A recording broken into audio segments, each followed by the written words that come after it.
Salut à tous, bienvenue dans une nouvelle vidéo. Dans ma dernière vidéo, on a fait un bilan de l'année 2025 sur le plan personnel et professionnel. On a fait un résumé, un récapitulatif de l'année. On a regardé ce qui s'est bien passé et ce qui a été plus compliqué. Aujourd'hui, on passe à l'étape suivante. On va parler de la vision et des objectifs pour cette nouvelle année. Dans cette vidéo, on ne va pas faire une longue liste de bonnes résolutions irréalistes, mais on va voir comment se fixer de vrais objectifs atteignables. Et comme la dernière fois, je t'invite à réfléchir avec moi, en même temps que moi, sur ta vie, sur ta vision et tes objectifs. Et ça peut également être l'occasion de pratiquer ton français en faisant cet exercice. Si tu es nouveau sur la chaîne, je m'appelle Elsa, je suis française et sur Piece of French, je t'aide à améliorer ton français de manière naturelle et authentique avec des vidéos sur des sujets variés. Donc n'hésite pas à t'abonner à la chaîne si tu apprends le français et n'oublie pas d'activer les sous-titres si tu en as besoin. Si ton objectif cette année est de t'améliorer en français, j'ai créé un nouveau quiz gratuit pour t'aider à évaluer où tu te trouves dans ton parcours d'apprentissage du français. Ce n'est pas un test de niveau de type A1, B2.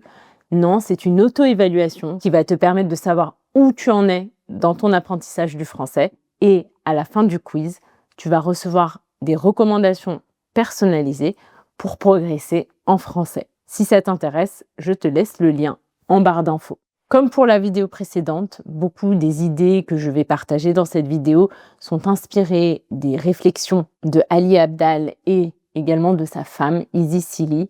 Ce sont deux youtubeurs britanniques qui ont chacun leur chaîne YouTube sur lesquelles ils partagent des conseils pour vivre une meilleure vie. C'est parti pour la vidéo d'aujourd'hui. Avant de parler d'objectifs concrets pour la nouvelle année, il est essentiel de savoir dans quelle direction on va et surtout de vérifier que c'est bien la direction dans laquelle on veut aller. Parce que ce serait dommage de se rendre compte, après des années de travail, qu'on a mis beaucoup d'énergie pour arriver au mauvais endroit, à la mauvaise destination. C'est donc bien, je pense, de prendre du temps pour réfléchir à sa vision et vérifier qu'on va dans la bonne direction. Combien de temps est-ce que tu prends pour choisir un film sur Netflix? Moi, personnellement, je peux parfois prendre 10 à 30 minutes pour choisir quel film je vais regarder. Donc je pense qu'on peut prendre au moins une petite heure pour définir sa vision pour sa vie, pour réfléchir à la direction dans laquelle on veut aller. L'un des meilleurs outils pour définir cette direction, c'est le vision board. Qu'est-ce que c'est qu'un vision board? Alors, un vision board, c'est un support visuel qui représente la vie que tu as envie de construire. Il rassemble des images, des mots ou des phrases qui t'inspirent, qui illustrent ta vision, tes priorités et ce qui compte vraiment pour toi. C'est un peu comme une boussole, ça t'aide à garder le cap, à ne pas dévier de ta trajectoire et à prendre des décisions plus alignées avec ta vision. Pourquoi est-ce qu'un vision board est utile et comment est-ce que ça fonctionne? L'intérêt du vision board est aujourd'hui bien documenté. Il nous aide à prêter attention à ce qui est important pour nous. Quand on visualise régulièrement une direction, notre cerveau commence naturellement à repérer ce qui va dans ce sens. Je vais te donner un exemple très simple. On a acheté récemment une nouvelle voiture, une Citroën C3. Et depuis, j'ai l'impression d'en voir partout. En réalité, il n'y a pas plus de Citroën C3 qu'avant. C'est simplement que mon cerveau y fait maintenant attention. Et le vision board fonctionne de la même manière. Quand tu définis clairement ce que tu veux et que tu le visualises, tu deviens plus attentif aux opportunités qui vont dans cette direction. Ce n'est pas de la magie, c'est simplement une question d'attention. Si tu veux aller encore plus loin et comprendre vraiment pourquoi les vision boards fonctionnent d'un point de vue scientifique, notamment grâce aux neurosciences, je te recommande une vidéo d'Izzy Sealy où elle explique très clairement la science derrière le vision board et pourquoi cette méthode est efficace. On a compris à peu près l'importance d'avoir une vision et l'utilité de se créer un vision board. Donc maintenant, on va voir ensemble comment créer son vision board.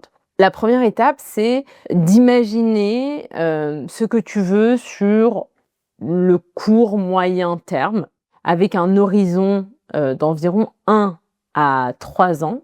Et ici, ne te limite pas à ce qui te semble réaliste aujourd'hui. Tu peux rêver grand, ok? Ne te limite pas, c'est important.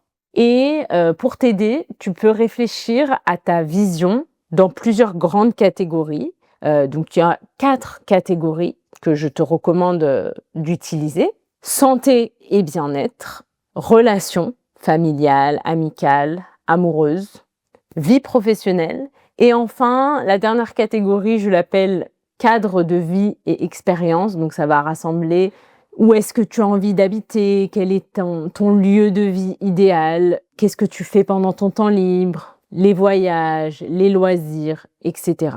Donc ça, je mets tout ça dans la 4e catégorie. Et pour chaque catégorie, tu vas chercher des images qui t'inspirent. Et pour ça, je te recommande d'utiliser Pinterest. Donc, on va faire ça ensemble. Je vais partager mon écran et on va regarder comment chercher des images sur Pinterest. On est ici sur ma page d'accueil Pinterest. Donc, on peut voir ici, vous pouvez voir un peu mes inspirations. Donc, par exemple, si on commence par la catégorie santé, par exemple, disons que cette année, je voudrais faire de la méditation. Donc, je peux écrire méditation, voilà, et on va regarder méditation. Donc là, on a des images, par exemple, on va dire que j'aime bien cette image. Et ensuite, si je descends, je vais voir d'autres images qui ressemblent en rapport. Donc ça peut être aussi des inspirations, méditation. Par exemple, disons que j'aime bien celle-là. Je vais prendre cette image, je vais copier l'image et je vais la coller dans un Google Slide. Vous pouvez aussi utiliser Canva. Et ici, pour le moment, je n'essaye pas de faire quelque chose de joli ou d'organiser les images. Je vais juste faire une slide par catégorie. Donc, on commence avec la catégorie bien-être, santé. Donc, dedans, ça va être tout ce qui touche à l'activité physique, l'alimentation, le sommeil, méditation, etc. Donc là, par exemple, cette année, j'aimerais faire plus de fitness. Ok, donc je vais écrire fitness et ensuite je vais regarder s'il y a des photos qui m'inspirent. Donc par exemple, j'aime bien cette photo, mais je voudrais faire du fitness à la maison. Par exemple, fitness home workouts. Ok, donc ça, j'aime bien cette photo. Donc pareil, je peux cliquer, regarder ensuite s'il y a d'autres photos qui m'inspirent, mais celle-ci me va bien, donc je vais la prendre et je vais la copier, la coller dans mon Google Slide. Et par exemple, l'alimentation, donc je peux écrire par exemple healthy food pour chercher d'alimentation équilibrée. J'ai faim, donc c'est peut-être pas le bon moment pour faire ça, donc ça j'aime bien. Voilà, je vais mettre ça. Et je vais faire la même chose pour les autres catégories. Donc la deuxième catégorie, ça va être relations. Donc là, ça va être amitié et vie sociale, familiale, amour, relation de couple, relation à toi-même. Par exemple, qu'est-ce que je vais chercher? Par exemple, family dinner. J'ai envie cette année de passer des bons moments en famille. Donc après, je peux chercher ce qui m'inspire le plus. Tiens, celle-là, elle est sympa. Donc je vais prendre celle-ci. Donc voilà, je vais mettre ici. Ensuite, on va passer à la catégorie vie professionnelle. Donc là, ça va être quel type de travail tu fais dans ta vie idéale, ton environnement de travail, combien tu gagnes, comment est-ce que tu investis ton argent. Donc par exemple, je vais mettre home office. J'aimerais avoir un beau bureau qui me donne envie de travailler. Ça, j'aime bien, par exemple. Voilà, là, j'ai d'autres inspirations aussi de home office. Par exemple, celui-là, je l'aime bien. Donc, je vais faire comme ça. Voilà, je donne des exemples. Passive income. J'aimerais gagner de l'argent de manière passive. Donc, je peux écrire passive income et regarder un peu ce qu'ils me proposent. Donc, par exemple, si j'ai envie de travailler de n'importe où, de pouvoir être libre de travailler où je veux. Ça pourrait être voilà, ce genre de photos qui va nous inspirer. Par exemple, j'aimerais économiser plus d'argent. Donc, je peux écrire save money, économiser. Donc, voilà, ça pourrait être ce genre où j'ai envie de suivre mes dépenses, d'être organisée. Donc, ça peut, par exemple, celle-ci, j'aime bien.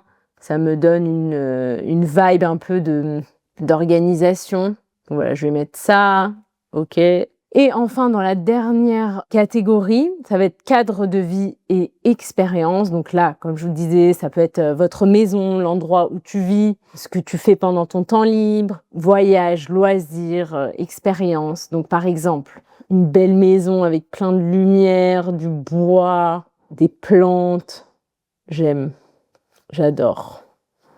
Donc je cherchais un peu ce qui m'inspire.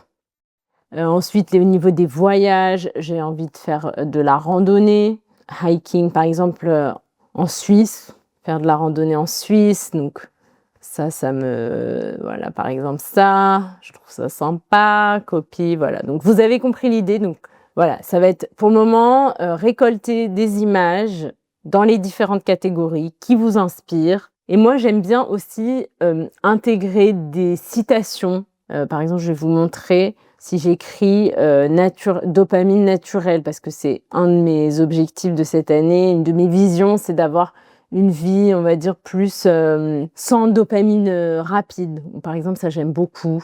Donc, par exemple, avoir ça, et si je vois ça sous mes yeux tous les jours, bah, ça va m'aider à garder ça en tête.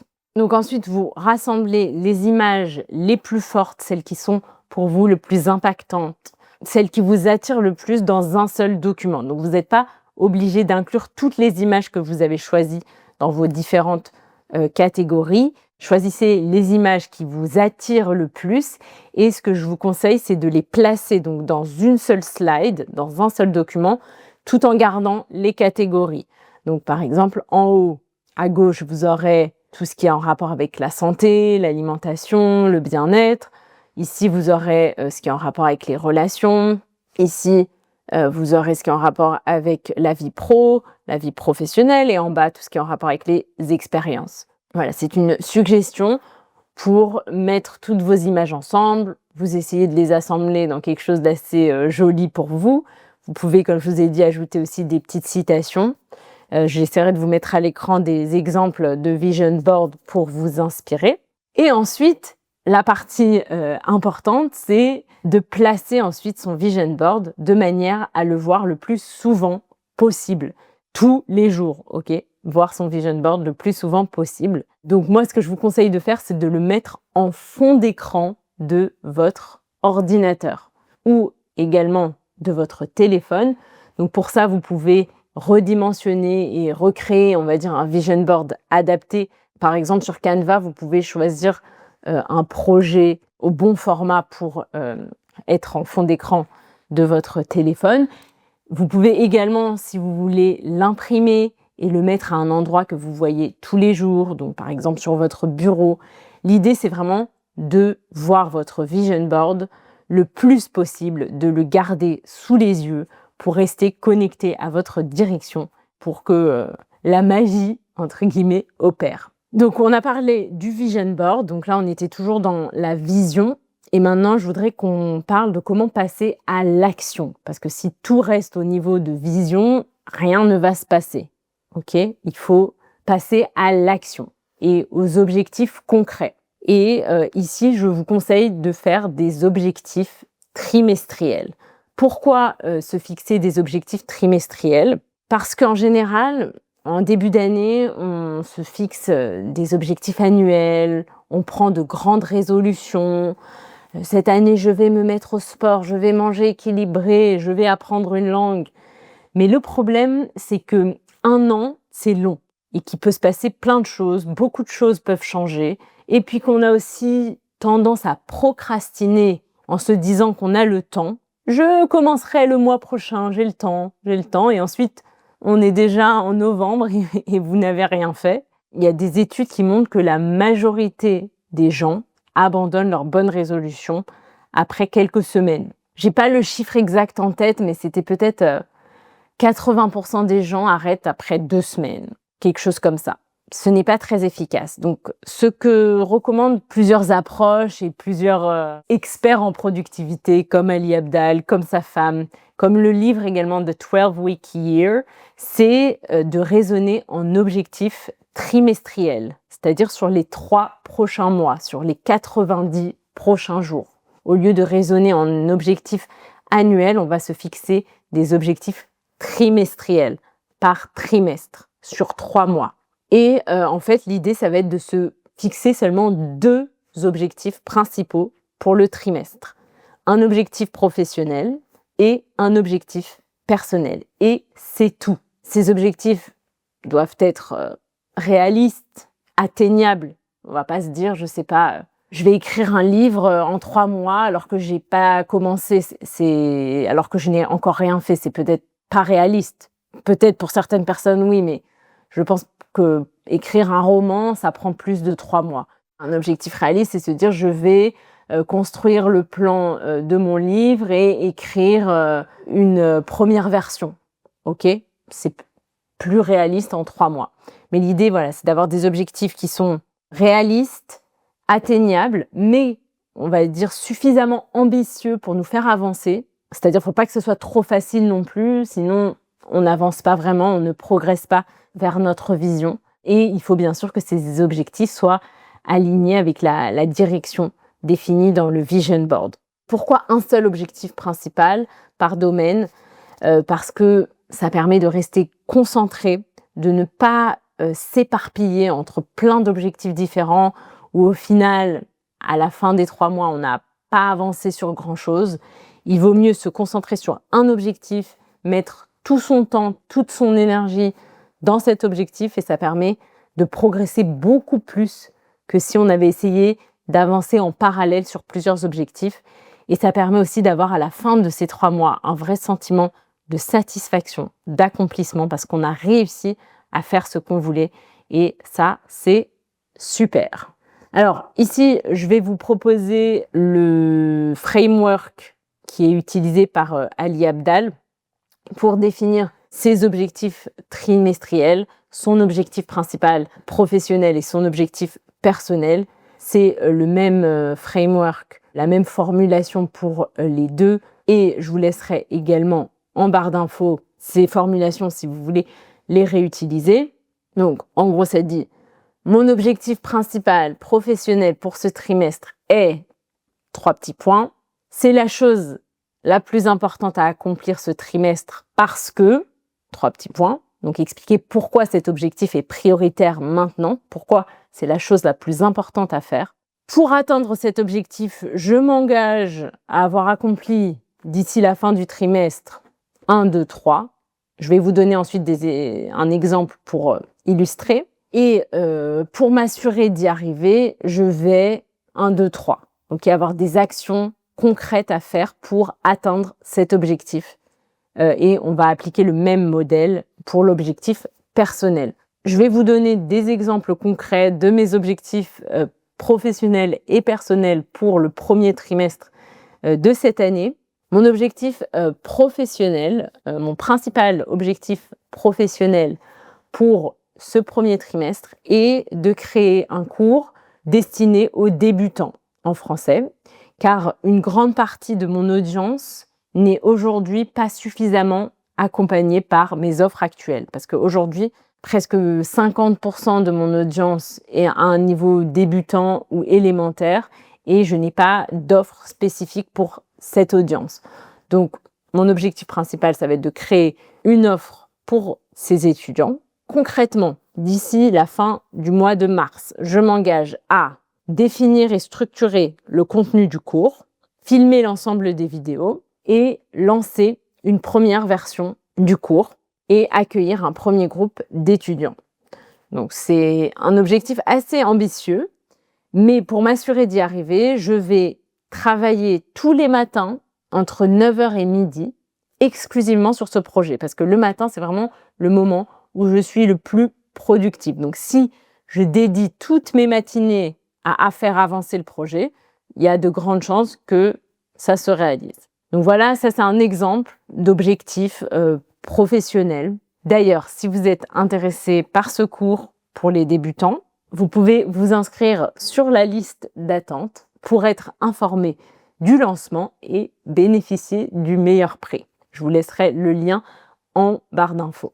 Sur le plan personnel, mon objectif principal ce trimestre est d'instaurer une routine du matin simple et courte avec de l'exercice et de la méditation et de commencer ma journée de travail au plus tard à 9h. Cet objectif est important pour moi parce que le déménagement, je vous en parlais dans ma dernière vidéo, mais j'ai déménagé cette année, ça a cassé mes anciennes habitudes.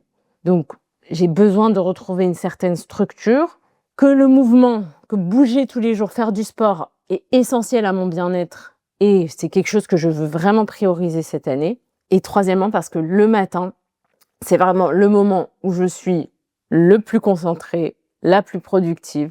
Et donc, je veux avoir une routine du matin courte, efficace et je commence à travailler plus tôt. C'est ça mon objectif. D'ici la fin du mois de mars, je m'engage à faire 15 minutes de mouvement le matin, au moins 5 fois par semaine. Donc, par exemple, du yoga, de la musculation. Faire 10 minutes de méditation, 5 fois par semaine aussi. Et terminer au moins un programme de sport sur l'application Train Sweat Eat, qui est une application que j'aime beaucoup pour faire du sport. Et pour m'assurer d'y arriver, je vais me lever à 7h du matin en semaine et je vais décider la veille quelle séance de sport je ferai le lendemain. Je vais me lever plus tôt pour pouvoir commencer à travailler plus tôt et je vais décider à l'avance ce que je vais faire comme séance de sport. Ça, c'est hyper important pour rester régulier. Je vous en parlais dans une de mes vidéos sur les habitudes et comment former des habitudes. C'était notamment de commencer petit. Donc, vous voyez, j'ai dit que j'allais faire 15 minutes de sport par jour. J'ai pas dit que j'allais faire 1 heure. Donc, 15 minutes de sport et décider à l'avance ce que je vais faire. Et pour vous, quels sont vos objectifs principaux sur le plan professionnel et personnel pour ce premier trimestre de l'année? Je vous invite à me les partager en commentaire. N'hésitez pas à utiliser la structure que je vous ai proposée et à le faire en français pour pratiquer votre français. Si ton objectif est de progresser en français au premier trimestre de cette année, je t'invite à faire mon quiz totalement gratuit pour évaluer où tu en es dans ton apprentissage du français et pour recevoir des conseils personnalisés qui vont vraiment t'aider à progresser et qui pourront aussi peut-être t'aider à définir ton plan d'action pour cet objectif. Je te laisse ce quiz en barre d'infos.